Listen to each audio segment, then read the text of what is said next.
I'm Giada Cipollone. I'm pleased to be here together with my colleagues, also the haunted ones in Zoom.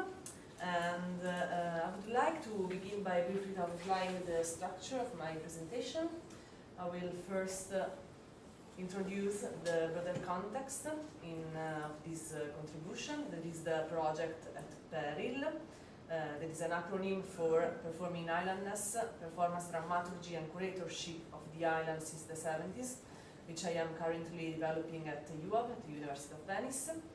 I will then provide an overview of the field of island studies before moving to the intersection between island and performance studies. And I finally will discuss a short case study that is Benedict Monk's film Ellis Island in 1981. As I said, the presentation stems from the ongoing research project at Peril. This project undertakes a critical investigation of the island as a generative space for performance, dramaturgy and curatorial practices, with a particular focus on the Italian context. At Peril aims to systematically analyze the relationship between performance and insularity, to understand how artistic theories and practices have engaged with the island as both a conceptual device and a concrete territory. The island, in this sense, works on two levels. It is a theoretical object, but also a physical site where specific performative practices are situated. The research seeks to outline what Edouard Glissant would call a non-continental and decentralized history of performative practices, a history that in many ways remains isolated even within theater and performance historiography. The methodology is grounded in performance studies and in the intersection with island studies. I don't want to say grounded because Bruno has something to say. It's waterly. How can I say? Bru? Wet. Well, it's wet.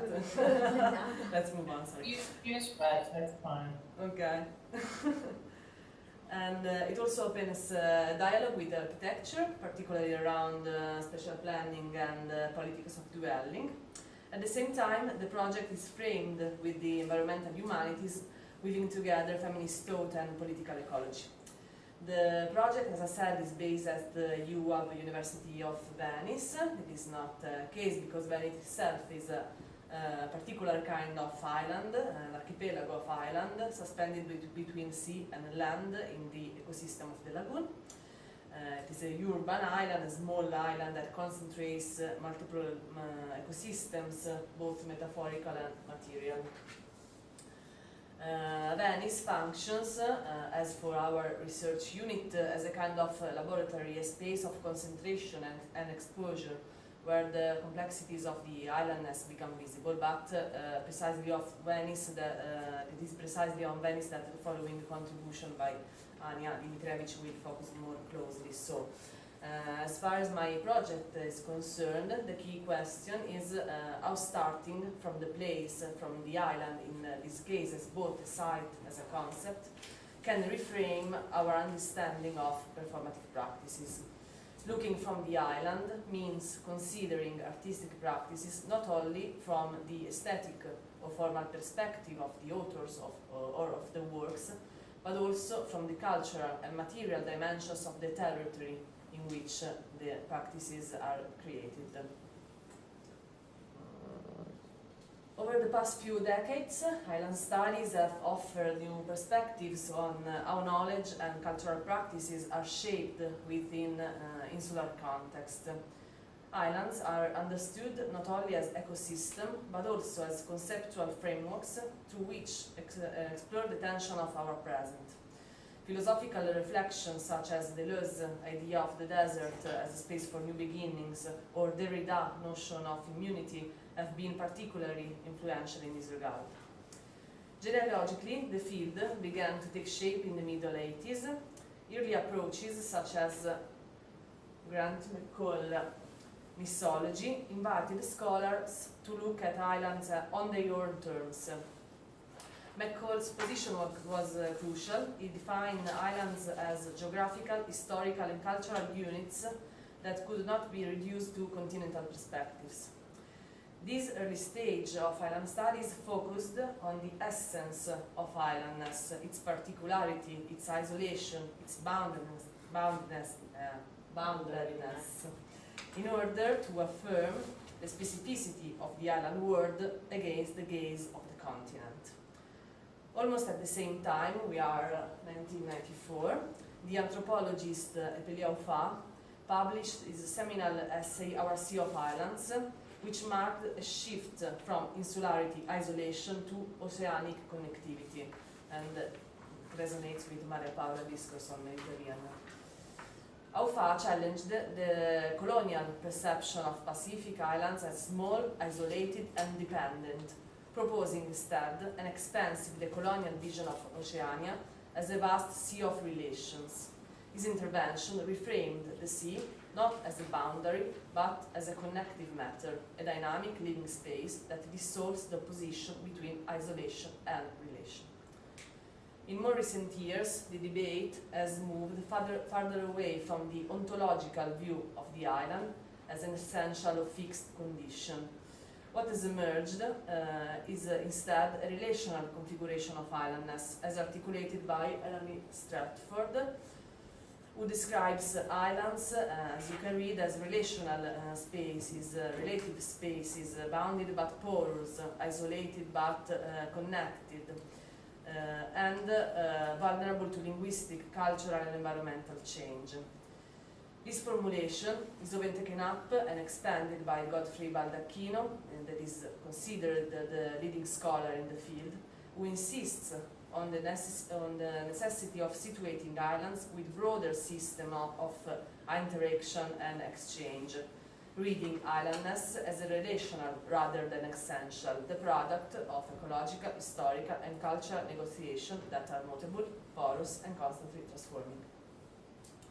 The acceleration of the COVID-19 pandemic, which extended the experience of isolation on a planetary scale, further reinforced the island as a theoretical figure of the Anthropocene. As Jonathan Pugh and David Chandler argued, we are in 2021, islands today operate as both thermometers and laboratories of the Anthropocene, spaces that register its symptoms while also generating alternative imaginaries of dwelling and resilience. If we want to summarize or trace this trajectory from McCall's mythology through Aufa, Sea of Islands, from Baldacchino, relational islandness, to Chandler and Pugh, Anthropocene islands, we can see how the field has gradually moved from a geography of isolation to an epistemology of relation. The island is no longer a mythic space of separation or escape, but a material threshold, a place where ecological, cultural and political entanglements converge. And it is precisely in these liminal zones, on the edges between land and sea, that most turbulent effects of the global ego-political crisis become visible, but also where some of the most radical desires for transformation are emerging. This movement from islandness as essence to islandness as relation is what opens the dialogue with performance studies. Both fields are concerned with conditions of instability and transformation, and with forms of knowledge that emerge at thresholds between solidity and fluidity, between isolation and connection, between the material and the immaterial. As an entry point into this dialogue, I turn to Rebecca Schneider, that is, I suppose you know her, one of the main scholars in the field of performance studies, whose essay, This Shoal, which is not one, from 2020, offers a powerful image for thinking across these two fields of studies. Schneider is not only the only reference here, but her work provides a productive hinge, a way of approaching that shared epistemological terrain between performance studies and island studies. She writes, performance studies may share something with island studies if the shifting, aqueous netherworld of sea and shore share something with the movement into and out of materiality and immateriality that characterize zones of performance. And she moves on, but I don't want to read her. In this analogy, both performance and islandness occupy in between condition, neither fixed or fluid, continually remade through repetition, erosion, and return. Both exist through oscillation, through a movement between exposure and withdrawal, appearance and disappearance. In this sense, performance and islandness can be thought of as literal epistemologies, way of knowing that operate in the shifting zone between land and sea, presence and absence. This intersection opens and shares the vocabulary for thinking about temporality, materiality and relation. Both resist linear time. They unfold processes of recurrence, sedimentation, reactivation, reappearance. Both demand an attention to material condition, to the physical, environmental and social forces that continually reshape what we might otherwise treat as stable forms. And both emphasize relation. Islands, like performances, exist not in isolation, but in a network of types, bodies, histories and memories. In this sense, Schneider's notion of the shoal, which, like Lucy Irigaray says, is not one, it's multiple, it's plural, becomes a useful conceptual tool. Neither land or sea, always shifting, multiple and plural, it captures the performative nature of the islands and the insular condition of the performance itself. To think with shoals, Schneider suggests, is to think with interruption, friction and drift. It is to inhabit the unstable border between being and becoming. Rather than a simple analogy, this dialogue between island studies and performance studies opens a methodological space. Studying performance from the island or islands through performance invites us to engage with forms of knowledge that are situated, relational, and shaped by multiple temporalities and embodied experience.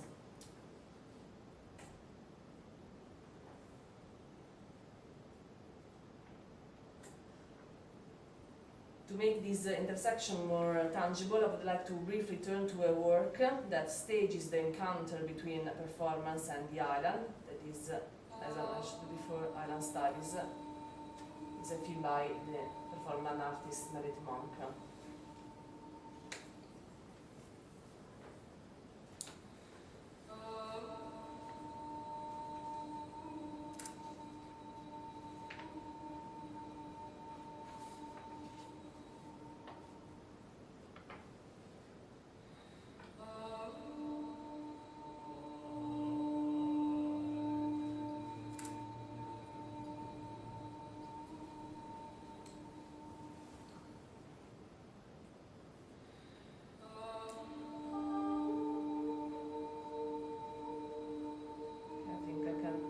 Cover the video.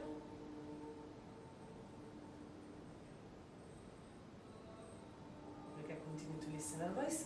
So Ellis Island is a small artificial island in New York that between 1892 and 1954 served as the main immigration station for the United States. Nearly 40% of the US population can trace a family passage to this island. It was a place of medical inspection, categorization and control, where bodies were measured, classified and marked for entry or rejection. Monk's film is a poetic meditation on this side of transit and transformation. Inspired by the voyage of her own grandparents from Europe, she described the process of making the film as painful, a confrontation with the depersonalization of individuals and with the transformation of the other into an object.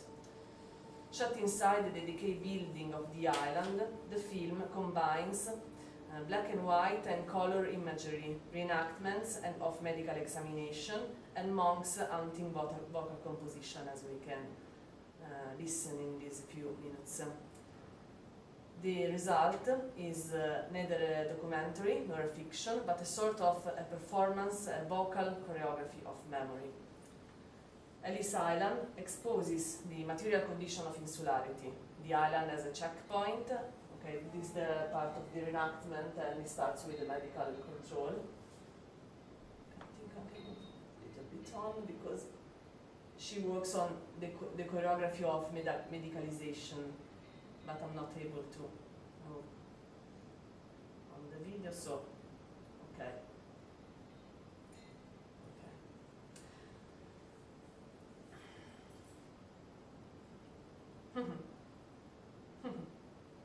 Okay, Ellis Island, I was saying, exposes the material condition of insularity. Island as a checkpoint, as a laboratory of medicalization, as a threshold between inclusion and exclusion.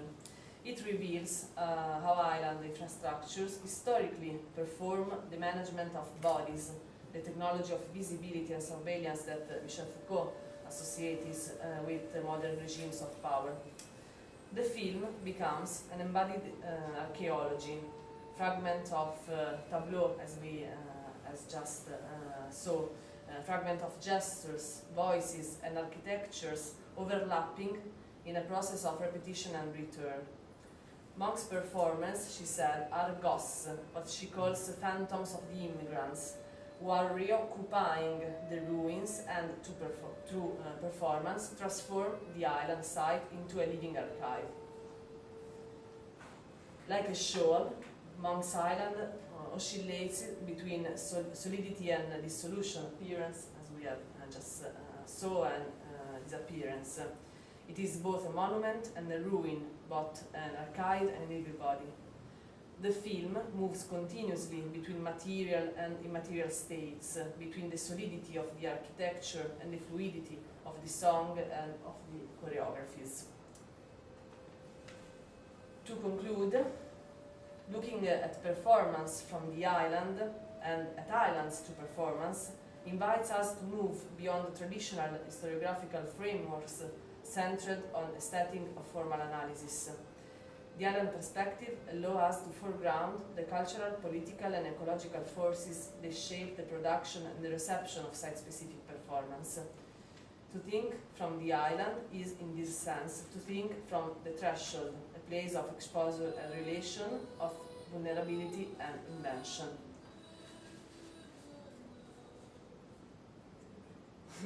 It means recognize performance as a practice that is always situated, not neutral but entangled with the environments in which it occurs and responsive to the material and historical condition of its time. The island, intended as an epistemic paradigm, presents continental modes of thought and offer a way of approaching performance as an ecosystem of relation, a dynamic field where knowledge, bodies, and environments continuously reconfigure one another. And with that, I will give the floor to Anya, who will focus more closely on Venice as an ecological laboratory for artistic practices. And I will stop then with films, and thank you.